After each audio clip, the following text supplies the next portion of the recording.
अपना आदमी से कले रही कि छोटी छोटी लड़का ले है कि कम खाइए तो दू गो पूरी खाए के अपना घर चल जाए लोग।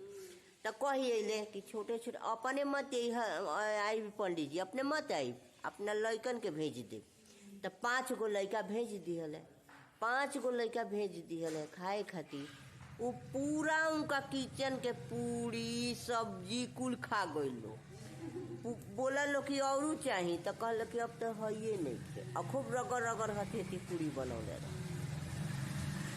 तका बिना संतुष्ट होकले पंडित जी चल गए लो, बिना संतुष्ट होकले चल गए लो, पेट भरबे ना कइल। उनका घर गइलो तो 2 गो रोटी में पंडित जी लोग के पेट भर गए। ये भाव अच्छा रखे के चाहिए, ई ना सोचे के चाहिए केहू के प्रति जलन के भावना ना देखे के चाहिए। का खाता का ले जाई, कितना खर्च लगी, ये भी ना देखे के चाहिए। कार्तिक